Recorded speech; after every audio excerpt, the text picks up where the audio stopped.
Hello everyone, कैसे हैं आप सब। स्वागत है आप सभी का क्लास 12 की इस स्पेशल सीरीज में। बहुत बहुत बहुत स्वागत है। आज हम आ चुके हैं वापस एक और नए चैप्टर के साथ। बहुत ही ज्यादा इंटरेस्टिंग चैप्टर है जिसका नाम है ये डीप वाटर। बहुत ही ज्यादा इंटरेस्टिंग चैप्टर है। इस चैप्टर को इंटरेस्टिंग एक और चीज बना देती है कि जो इसके ऑथर हैं, जिनके बारे में हम अब आगे जानने वाले हैं, ये स्टोरी उनकी खुद की है और वो खुद ही इसको बताते हैं। तो चलते हैं इनके ऑथर के पास। ये हैं इनके ऑथर विलियम ओ डगलस जी। ये जो चैप्टर हम पढ़ने वाले हैं डीप वाटर, ये दरअसल विलियम ओ डगलस की बहुत ही ज्यादा फेमस बुक है। कौन सी फेमस बुक है? वो फेमस बुक है ऑफ मैन एंड माउंटेन्स। तो ये कहां से लिया गया है? ये ऑफ मैन एंड माउंटेन से लिया हुआ एक एग्जर्प्ट है। ठीक है, विलियम ओ डगलस जी के बारे में एक बार जान लेते हैं वापस। इनकी डेट ऑफ बर्थ क्या है कमेंट्स में लिखिएगा। ठीक है, ये कहां से लिया गया है? ऑफ मैन एंड माउंटेन से। आगे चलते हैं हम। अब यहाँ पे क्या होता है कि जो नरेटर है हमारे, जो कि विलियम ओ डगलस जी हैं, वो खुद बताते हैं यहाँ पे कि उनकी जो ये चैप्टर है ये उनके सबसे बड़े फियर के बारे में। उनका सबसे बड़ा फियर क्या हो सकता है यहाँ पर? तो वो बताते हैं कि जब वो बचपन में जाते हैं, जब वो 3-4 साल के थे, तब उनके साथ क्या होता है कि वो अपने पापा के साथ एक बीच पर जाते हैं।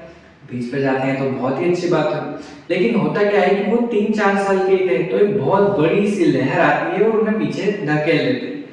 तो उनके मन में हल्का सा पानी को लेकर एक डर रहता है, लेकिन अब डर को दूर तो करना था।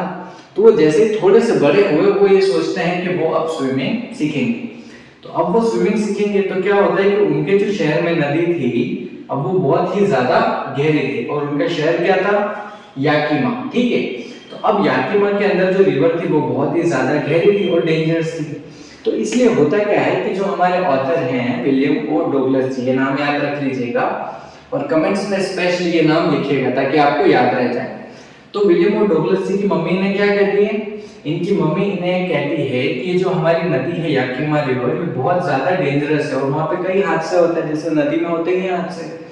तो वहां पर एक हादसे बहुत सारे अक्सर होते रहते हैं, इसलिए उनकी मम्मी उन्हें कहती है कि नदी में तो बिल्कुल भी नहीं जाना है। तो क्या करें फिर? तो वो डिसाइड करते हैं, क्या डिसाइड करते हैं कि वो जाएंगे उनके शहर के सबसे बड़े स्विमिंग पूल में। स्विमिंग पूल का नाम क्या है? वाईएमसीए स्विमिंग पूल में वो जाने का डिसाइड करते हैं।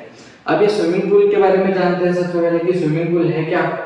तो ये वहां का सबसे बड़ा स्विमिंग पूल था। अब उसके बारे में लास्ट लाइन पे ध्यान से देखिएगा कि लास्ट लाइन क्या कहेगी। The pool was safe with a shallow end of 2 or 3 feet and a gradual drop to 9 feet। इसका मतलब क्या हुआ कि वो पूल बहुत ज्यादा डेंजरस नहीं था याकीमा रिवर की तरह। वो क्या था कि बहुत ही, जहां से वो स्टार्ट होता है वहां से वो 2 से 3 फीट का था, ज्यादा गहरा भी नहीं था। और जाते जाते जब उसका एंड आता है तो वहां पे वो 9 फीट का था। तो हमारे जो ऑथर हैं, जो उस टाइम पर भी छोटे से बच्चे ही थे, लेकिन थोड़े से बड़े तो हो चुके थे। तो इन्हें लगता है कि ठीक है, ये मेरे लिए एक सेफ ऑप्शन होता है। तो अब ये बच्चा फाइनली डिसाइड कर लेता है कि ये कहां पर जाएगा? वाईएमसीए स्विमिंग पूल में अपनी स्विमिंग की जर्नी को स्टार्ट करना है। अब क्या होता है, कुछ तो एक्साइटिंग होने वाला है चैप्टर में। एक्साइटिंग होने वाला है introduction to YMCA swimming pool. YMCA swimming pool में कुछ तो बहुत ही ज्यादा इंटरेस्टिंग होने वाला है। इंटरेस्टिंग क्या होने वाला है? अब यहाँ पे ध्यान से देखिएगा कि बच्चा हेल्प मांग रहा है, यानी कुछ तो होता है यहाँ पर। अब यहाँ पर कुछ क्या होता है कि जैसे ये स्विमिंग पूल में यहाँ पर आता है तो ये धीरे धीरे, पहले तो इसके मन में पानी का डर था ही। अब क्या होता है कि धीरे धीरे फिर भी 1 दिन 2 दिन वो वहां पर स्विमिंग की प्रैक्टिस करने लगता है। थोड़ा थोड़ा कॉन्फिडेंस आता है, लेकिन डर भी था, लेकिन फिर भी धीरे धीरे धीरे धीरे ये क्या होता है कि सीखने लगता है। लेकिन फिर एक दिन क्या होता है यहाँ पर कि अब ये जाता है, एक दिन जैसे ये जाता है वहां पर स्विमिंग पूल में। स्विमिंग पूल में एक दिन ये गया तो एक दिन क्या होता है कि ये सबसे पहले पहुंच गया था वहां पर स्विमिंग पूल में। ठीक है, अब कोई आया नहीं था तो ये वेट करने लगा वहां पर। तो ये क्या हुआ कि ये यहाँ पर बैठ गया। आपको स्विमिंग पूल में दिख रहा है ये बैठा हुआ। ये क्या हुआ कि स्विमिंग पूल के कॉर्नर पे जो कि थोड़ा सा गहरा था वहां पर जाके ये बैठ गया कि वेट करते हैं अभी आने दो, किसी को कोई ना आएगा, उसके बाद हमारे जो ट्रेनर सर आएंगे वो सिखाएंगे। तो ये क्या करने लगा? वेट करने लगा। लेकिन अब होता है हमारे हादसे की सबसे बड़ी शुरुआत। क्या होती है वहां पर कि बच्चा आता है और इसे धकेलने की कोशिश करता है। सबसे पहले देखते हैं यहाँ पर क्या कहता है। अब लेकिन उससे पहले भी क्या हो गया, यहाँ पर इनकी लाइंस को आप सब ध्यान से देखिएगा। क्या कह रहे हैं? He visited the pool when it was empty and quiet। वो जब वहां पर पूल पे गया तो पूल क्या था, कैसा, एकदम शांत और बिल्कुल स्थिर था, पानी बिल्कुल भी हिल नहीं रहा था। The water was still and tide bottom was clean, कि जो हमारा वहां पर जो स्विमिंग पूल का बॉटम था, जो जिस पर टाइल्स लगी हुई थी, वो एकदम क्या था, क्लीन था। अब क्या हुआ, अब muscular boy around 18 entered the pool. अब क्या हुआ कि एक मस्कुलर हट्टा कट्टा सा बॉय आया है। वो बच्चे नहीं होते जो बहुत ज्यादा मस्तीखोर होते हैं, बहुत ज्यादा शैतान होते हैं, तो वो बच्चा आ गया अंदर। अब क्या हुआ, उस बच्चे ने क्या बोला, the boys yelled, hi skinny would you like to be dug. उसने कहा कि hey skinny would you like to be dug. Dug मतलब क्या तुम डुबकी लगाना चाहते हो, एक, क्या तुम एक डुबकी लगाना चाहते हो। तो अब क्या हो रहा है यहाँ पर, अब यहाँ पर ये होता है जो कि आप इस इमेज में देख रहे हैं। कमेंट में बताइए क्या ही हुआ होगा यहाँ पर। इस बच्चे ने क्या किया कि वो जो बच्चा था वो उसको क्या कर देता है, जो वहां पर पीछे बैठा हुआ था, ध्यान से देखिए, ये जो यहाँ पे बैठा हुआ था, आप देख पा रहे हैं इसको, ये बैठा हुआ था शांति से, इसे क्या कर देता है, वो एकदम से पीछे धक्का दे देता है। अब क्या होता है कि जैसे वो तो शांति से बैठा हुआ था, हमारे कौन शांति से कौन बैठा हुआ था, हमारे ऑथर। ऑथर का नाम क्या है, विलियम ओ डगलस। ठीक है, बहुत ही शानदार बात हुई। अब क्या हुआ कि जैसे वो वहां पर एकदम से उसे उछाला, वो पानी में गिरने लगा, तो पानी तो बहुत ज्यादा गहरा था, वो धीरे धीरे धीरे धीरे नीचे आने लगा। अब वो एकदम से पैनिक हो गया कि यार पानी में एकदम से गिरा। पहले बहुत ही शांत बैठा हुआ था, बिल्कुल भी पैनिक नहीं था, लेकिन एकदम से वो क्या हो गया, पानी में एकदम से गिर गया। लेकिन स्टिल वो ज्यादा पैनिक नहीं हुआ। उसने क्या सोचा कि ठीक है, अपन जैसे नीचे जा रहे हैं, आपको इमेजिन करना होगा यहाँ पे, ठीक है, कि वो पानी में नीचे जा रहा है, उसकी हाइट तो छोटी सी, और स्विमिंग पूल तो थोड़ा सा गहरा था एंड पर। तो वो जैसे जैसे नीचे आने लगा, तो उसने ये प्लानिंग बनाई कि वो जैसे ही वो जो नीचे की टाइल्स को टच करेगा स्विमिंग पूल की, वो वहां से जोरदार जंप लगाएगा। ठीक है, वो एक बहुत जोरदार जंप लगाएगा और ऊपर आ जाएगा। बहुत ही सिंपल प्लानिंग थी। पर वो जैसे यहाँ पर आने लगा, तो क्या हुआ उसके साथ कि उसने जैसे ही जंप लगाई तो वो थोड़ा सा ऊपर आया, उसके हल्के से हाथ ऊपर आने लगे, लेकिन वो फिर भी ऊपर तो जाने नहीं लगा। अब वो जैसे ही नीचे आया, तो अब क्या हुआ कि आप पानी में ज्यादा देर तो सांस नहीं रोक सकते ना, बिल्कुल भी नहीं रोक सकते। तो होता क्या है, अब वो जैसे आने लगा तो उसके मुंह में पानी भराने लगा पूरे शरीर में। अब वो जब सांस लेने लगा तो वो सांस भी नहीं ले पा रहा था, कंप्लीटली उसके अंदर तक पूरे मुंह में पानी भरा हुआ था। वो उससे सांस लेना चाह रहा था, लेकिन सांस भी नहीं ले पा रहा था। चिल्लाना चाह रहा था किसी को हेल्प के लिए, लेकिन अब चिल्लाए कैसे, जो भी आसपास था उसके, वो वाटर ही था। He opened his eyes, saw nothing but water, which is a dirty yellow tinge. अब क्या हुआ, उसने आंखें भी खोली उसकी, लेकिन उसको कुछ भी नहीं दिखा। जो भी दिखा वो क्या दिखा, उसे सिर्फ हर तरफ पानी पानी पानी और सफोकेशन। क्यों, क्योंकि वो बिल्कुल भी ऊपर पहुंच नहीं पा रहा था। अब क्या हुआ, he felt suffocated and tried to yell, but no one and no sound came out. वो चिल्लाने की कोशिश कर रहा था कि काश कोई तो ऐसा हो जो मुझे मदद कर दे, कोई तो जो मुझे ऊपर खींच ले। वो चिल्लाने की कोशिश कर रहा था, लेकिन उसके मुंह से कोई भी साउंड नहीं आया। साउंड क्यों नहीं आया, क्योंकि पूरे मुंह में पानी भरा हुआ था। ठीक है, आगे चलते हैं यहाँ पर। अब क्या हुआ, स्टोरी इस तरह से ट्विस्ट लेती है कि जैसे आप इमेजिन कर पा रहे हैं कि उसने वो जैसे नीचे गया और उसने उसकी पहली जंप ली, लेकिन वो तो फेल हो गई उसकी स्ट्रेटेजी। उसने कहा कि फिर भी कोई बात नहीं, कोई बात नहीं, मतलब पूरा शरीर डूबा हुआ था लेकिन दिमाग तो काम कर रहा था ना। तो उसने कहा कि कोई बात नहीं, सेकंड जंप लेते हैं। अब जो सेकंड वाली जो जंप होने वाली है ना, वो बहुत ही ज्यादा, मैं बहुत पूरी ताकत लगा दूंगा, जितनी भी ताकत है मेरे अंदर वो पूरी ताकत लगा दूंगा, और उस पूरी ताकत के साथ मैं क्या करूंगा, एक जंप लगाऊंगा और पूरा सीधे क्या चल जाऊंगा ऊपर। ठीक है, ये प्लानिंग लगी। अब वो जैसे ही ऊपर उसने लगाया, पूरा दम लगा दिया, पूरा दम लगा दिया, लेकिन फिर भी क्या हुआ कि सिर्फ उसका मुंह ही ऊपर आ पाया, मतलब वो पूरा ऊपर बाहर नहीं निकल पाया। उसने जोरदार सांस लिए और वो वापस क्या हो गया, नीचे आ गया। लेकिन यानी कि उसमें इतनी ताकत ही नहीं थी कि वो उससे पुल से बाहर निकल जाए। फिर क्या हुआ, कुछ तो होने लगा, कुछ तो होने लगा। He fell at the surface, swallowing and choking. अब धीरे धीरे उसकी सांस खत्म होने लगी, वो धीरे धीरे वापस नीचे आने लगा। He tried to bring his legs up, but they fell stiff and paralyzed. ऐसा लगने लगा कि उसके जो पैर हैं वो पैरालाइज हो चुके हैं। अब वो उसमें वो जो जंप करने की ताकत भी होती है, वो ताकत ही नहीं थी, उसके पैर ने काम करना ही बंद कर दिया था। A strong force was pulling him under and he screamed, but only the water heard. क्या हुआ कि ऐसा लगने लगा कि उसको अंदर से कोई सी बहुत ज्यादा स्ट्रॉन्ग फोर्स थी, जो वो जैसे जैसे ऊपर आने की कोशिश करता ना, क्या होता कि कुछ ऐसी स्ट्रॉन्ग फोर्स होती जो उसे बार बार खींचने की कोशिश करती। वो पानी का जो प्रेशर था वो उसे बार बार नीचे खींच लेता। His lungs were gone, अब यहाँ पे his breath was gone, his lungs ached and his head throbbed making him dizzy। अब क्या होने लगा कि उसे चक्कर आने। अब आप खुद इमेजिन कर सकते हैं कि कोई इतनी देर तक अगर पानी में है तो हम बिल्कुल हमसे सांस नहीं ले पा रहे हैं, हमको चक्कर आ रहा है, बिल्कुल अंधेरा अंधेरा सा दिखने लगा है और एकदम इस तरह से यहाँ पर होने वाला है। अब क्या हुआ कि वो बहुत कोशिश करता है, बहुत कोशिश करता है, बहुत कोशिश करता है, लेकिन फिर भी वो नहीं हो पाता। एक बार आखिरी वो 3 ट्राई करता है कि यार एक बार आखिरी दम लगाते हैं, बहुत ताकत लगाते हैं, बहुत ताकत लगाते हैं और वो ताकत लगाता है, वो फिर से नीचे जाता है और पूरी कोशिश से फिर से ऊपर आता है, लेकिन फिर भी वो बाहर नहीं निकल पाता है, वो फिर से धीरे धीरे नीचे आने लगता है। अब क्या होता है कि इतना करने में क्या होता है ना कि बहुत ज्यादा टाइम हो जाता है ऑलरेडी और अब वो हार मान चुका होता है। अब वो कहता है कि मैं नहीं आ पाऊंगा, अब एकदम शांत हो जाओ। वो खुद को ऐसे समझाता है कि बिल्कुल शांत हो जाओ, रिलैक्स हो जाओ, कोई भी टेंशन वाली बात नहीं है, ऐसा फील करो कि तुम घर में ही हो, अपनी मम्मा के पास में हो, ऐसा फील करो, ठीक है। तो वो बिल्कुल शांत होने लगता है और अब क्योंकि इतने शांत, वो इतना टाइम हो गया था, तो धीरे धीरे उसके आंखों के सामने क्या हो जाता है, बिल्कुल एक डिजीनेस आ जाती है, एकदम चक्कर आने लगते हैं उसे, वो धीरे धीरे उसकी आंखें बंद होने लगती है और वो अनकॉन्शियस होने लगता है, अनकॉन्शियस होने लगता है, धीरे धीरे धीरे धीरे धीरे वो नीचे आने लगता है। आप महसूस करना कि वो अब जो ऊपर कोशिश कर रहा था, अब वो धीरे धीरे धीरे धीरे धीरे धीरे धीरे धीरे नीचे आने लगता है। क्या होता है, then all effort ceased, he relaxed and his legs felt limp, a blackness overwhelmed his mind, facing all fear and panic।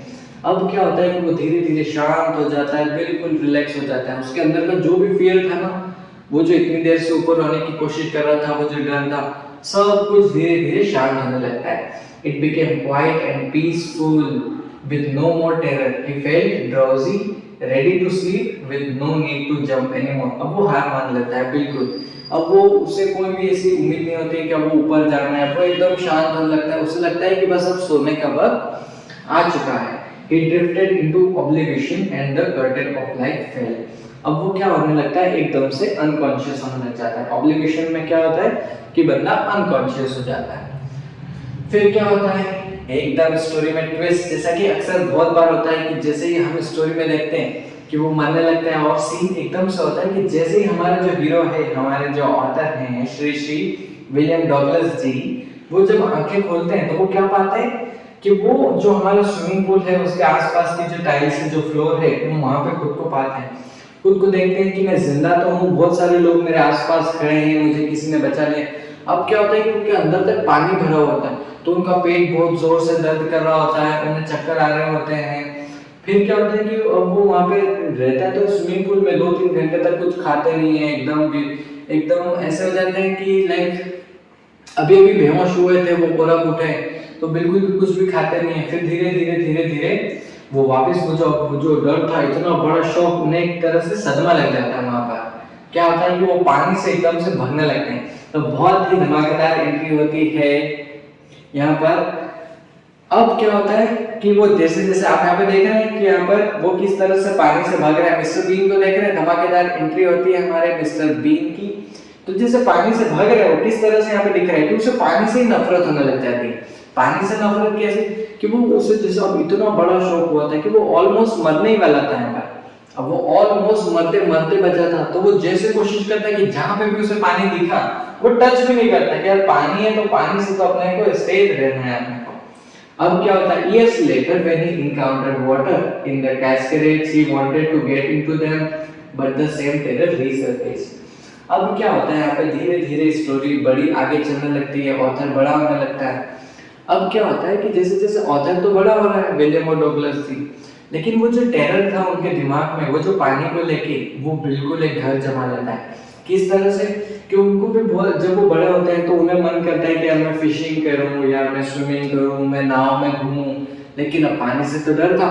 तो वो जो पानी का डर था वो उन्हें ये सब एक्टिविटीज करने से क्या कर रहा था, रोक रहा था। This fear stayed with him over the years रुइनिंग his fishing trips. उनके दोस्त बहुत सारे, हर कोई फिशिंग ट्रिप्स पे जाता कि हम जाते हैं नाव में बैठ के हम मछलियां पकड़ते, लेकिन अब उन्हें तो पानी से डर लगता था। The fear deprived him of the joy of boating and swimming। ये जो डर था उनका पानी को लेकर इस पानी के डर ने क्या किया, उनके उनके ऊपर जो खुशी थी, वो जो एक्टिविटीज की थी, स्विमिंग करना, बोटिंग करना, वो सब से इन्हें क्या कर दिया था, बहुत ज्यादा दूर कर दिया था। लेकिन अब कुछ तो इन्हें ऑथर को करना था। तो स्टोरी इस तरह से चलती है कि ऑथर जो है हमारे विलियम ओ डगलस जी, ये ठान लेते हैं कि अब तो कुछ भी हो जाए, ये पानी का डर से मैं झुकेगा नहीं साला, ठीक है। तो वो डिसाइड कर लेते हैं कि overcome the fear of water, क्या उन्हें कुछ तो करना था यहाँ पर इस फियर को ओवरकम करने के लिए। तो अब वो ये डिसाइड करते हैं वापस कि वो एक इंस्ट्रक्टर को हायर करते हैं, ठीक है, कि आप आओ और आप मुझे सिखाओ यहाँ पर क्या सिखाना है, स्विमिंग। उन्होंने ये सीखा कि यार स्विमिंग वाला जो फियर है, इसे करना तो पड़ेगा, इसे ओवरकम, ये मेरा इतना जॉय को मुझसे दूर कर रहा है, तो इससे दूर तो मुझे करना पड़ेगा, इस फियर को ओवरकम करना पड़ेगा। तो वो एक इंस्ट्रक्टर को हायर करते हैं और फिर उससे स्विमिंग धीरे धीरे सीखने लगते हैं। अब इंस्ट्रक्टर भी उन्हें सिखाने लगता है कैसे, कि स्विमिंग पूल में सबसे पहले वो इन्हें पूरे प्रोटेक्शन में कर देता है यहाँ पर, देन अब क्या एक रोप से भी बांध देता है इनको। फिर स्विमिंग पूल में वो धीरे धीरे इन्हें सिखाने लगता है कि किस तरह से अपने हाथों को चलाना है, किस तरह से वो जो स्विमिंग पूल में नहीं करते कि पूल को साइड में पकड़कर सिर्फ पैर चलाते हैं, तो उस तरह की प्रैक्टिस वो इंस्ट्रक्टर जो है वो हमारे ऑथर को धीरे धीरे कराने लगता है। अब तक ऑथर भी थोड़े से बड़े हो चुके होते हैं, तो धीरे धीरे धीरे धीरे धीरे धीरे वो सीखने लगते हैं। लेकिन फिर भी उनके मन का वो जो डर था, वो धीरे धीरे कहीं ना कहीं जब भी पानी में जाते हैं, हर समय में, each time he went across, a bit of panic would seize him and the old terror would return when his legs froze। कई बार क्या होता है, वो जब भी फिर नई कोशिश करने लगते हैं पानी में तैरने की, वो जो इनका जो पुराना फियर है, जो पानी में इनके साथ इतना बड़ा हादसा हुआ था और सच में भी हुआ था, तो वो हादसा इन्हें बार बार रोकने की कोशिश करता है। लेकिन फिर भी धीरे धीरे धीरे धीरे ये स्विमिंग की ट्रेनिंग तो स्टार्ट कर देते हैं। स्विमिंग की ट्रेनिंग कैसे स्टार्ट करते हैं, after 3 months the tension began to stay, यानी कि क्या हुआ, बिगेन टू एस, यहाँ पे वो उसको करने लगे। किस तरह से करने लगे कि 3 महीने तक उन्होंने वहां पर स्विमिंग की प्रैक्टिस की, बहुत स्विमिंग की प्रैक्टिस की, बहुत ज्यादा प्रैक्टिस की अपने ट्रेनर के साथ में। तो धीरे धीरे उनका जो डर था, डर किसका था, पानी का, डर किसका था, पानी में डूबने का, उस हादसे का, तो वो धीरे धीरे धीरे धीरे कम होने लगता है। Then Shankar taught him to put his face underwater, exhale and inhale, which he repeated hundreds of times। उन्होंने उनको सिखाया किस तरह से इनहेल करना है पानी के अंदर, एक्सहेल करना है, और वो उन्होंने बार बार प्रैक्टिस की। अब चलते हैं पर सबसे पहले बहुत ही एंड होने वाला है इस स्टोरी का, बहुत ही धमाकेदार, कि हमारे जो ऑथर है वो इस डर को धीरे धीरे काबू में कर लेते हैं। किस तरह से, facing the fear in the lake. अब क्या होता है कि इंस्ट्रक्टर जो है हमारे को सिखा तो देते हैं, लेकिन फिर भी अब हम सीखे तो पूल में है ना, पूल में सीखे। अब जो एक्चुअल रिवर का डर, क्या आप ऐसे सोचते हैं कि यार मैं पूल में तो सीख चुका हूँ, लेकिन अगर मैं रिवर में गया तो क्या मैं डूब जाऊंगा, क्या मैं रिवर में भी तैर पाऊंगा। तो इसलिए उस डर को दूर करने के लिए हमारे जो ऑथर हैं वो जाते हैं लेक में। लेक का नाम क्या है, लेक वेंटवर्थ, ठीक है। कहाँ पे थी, न्यू हेमिस्फीयर में, ये याद रखिएगा और कमेंट में भी ये नाम याद रखिएगा। कमेंट में आप जब ये नाम डालेंगे तो आपको ये याद होगा और आपको एग्जाम में भी ये नाम याद रहेगा। तो ठीक है, इस डर को दूर करने के लिए हमारे ऑथर क्या करते हैं, इस डर को दूर करने के लिए हमारे ऑथर लेक में जाते हैं। लेक में क्या करते हैं वहां पर, in July he was still not completely satisfied, unsure if the fear had gone, कि वो फिर भी completely unsure थे कि यार क्या मेरा डर सच में गया है कि नहीं। तो वो क्या डिसाइड करते हैं, he went to the lake Wentworth in the new hemisphere, dove off a dock and swam 2 miles across the lake। अब ये ध्यान से याद रखिएगा कि उन्होंने कितने उस लेक के अंदर कितनी माइल्स स्विम की, 2 miles उन्होंने स्विम की। Only once did the fear return when he was in the middle of the lake। अब वो जैसे बीच उस लेक में गए, फिर सुना है कि मैं तो बीच लेक में हूँ। वो जो उनका ओल्ड फियर था वो वापस इन्हें धीरे धीरे याद आने लगा और ये डरने लगे। लेकिन फिर से when he put his face under the water, so only endless depth and the all fear returned। लेकिन फिर भी उन्होंने हार नहीं मानी और वो करते गए और उन्होंने फाइनली वो पूरी लेक को क्रॉस किया और उन्होंने 2 miles तक उन्होंने क्या करा, स्विम करा और अपने उस डर को हटा दिया। Next morning he dove to the lake and swam across and back. He shouted with happiness and the mountain echoed back। क्या हुआ कि जैसे उन्होंने वो तैरना शुरू कर दिया और पूरा तैर के वो वापस जब आए तो वो खुशी का कोई ठिकाना नहीं था। वो बहुत जोर से चिल्लाए खुशी से कि वाह, मैंने अपना जो डर है इसको काबू में कर लिया है। That moment he knew he had beaten his fear of water. उस मोमेंट में उन्हें पता था, क्या पता था? उनका जो बहुत ज्यादा पुराना फियर था, जो मरने का उस पानी से, और ये बहुत ज्यादा वो जो डर था उन्हें, वो उन्होंने फाइनली काबू में कर लिया। अब क्या होता है यहाँ से, इनकी कुछ जो हमारा ऑथर है विलियम डगलस, उनके कुछ यहाँ से लाइफ लेसन है जो उन्होंने खुद ने अपनी लाइफ से लिए। क्या लिए? सबसे पहले the experience was very meaningful. क्या था कि जो एक्सपीरियंस था वो बहुत ज्यादा मीनिंगफुल था for him, as only those who have faced great fear and overcome it can truly understand। वो कहते हैं कि जिन्होंने अपनी लाइफ में बहुत ज्यादा ग्रेट एक्सपीरियंस और प्रॉब्लम्स को झेला है और उन्हें ओवरकम भी किया है, वही मेरी फीलिंग को समझ सकते हैं। He believed that in death there is peace and that fear only comes from the fear of death। ये क्या बात हुई? उन्होंने कहा कि जब हम मरते हैं तो जो डेथ होती है उसमें तो बहुत ज्यादा पीस होती है, लेकिन फिर टेंशन किसकी होती है? वो फियर किसका होता है? वो जो हमारे लिए अंदर से होता है फियर ऑफ डेथ, यानी कि डेथ में तो पीस होती है, लेकिन जो उसका फियर होता है उससे हमें बहुत ज्यादा प्रॉब्लम होती है। तो रोजवेल्ट ने कहा है all we have to fear is fear itself, कि हमें जिस चीज से डरना है ना वो डर ही है। मतलब इनका कहने का ये मतलब है कि हमें डरना छोड़ना होगा, हमें अपने डर से काबू करना होगा, हमारे डर पर हमें काबू करना होगा। ठीक है। And then finally he felt free, able to walk trails, climb peaks and push his fears aside। ठीक है, इस तरह से यहाँ पे हमारे चैप्टर का अंत होता है। हमने यहाँ पे क्या की लेसन सीखे कि किस तरह से ऑथर जो एक छोटा बच्चा था उसके अंदर किस तरह से पानी का फियर था, किस तरह से वो मरते मरते बचा, और उसने क्या क्या किया। उसने बिल्कुल भी हार नहीं मानी, अपने उसी डर को काबू करने का उसने डिसाइड किया और पूरी प्रैक्टिस के साथ उसने अपने डर को काबू कर लिया। तो बहुत ही शानदार चैप्टर था। मिलते हैं एक और नए चैप्टर के साथ। Thank you so much.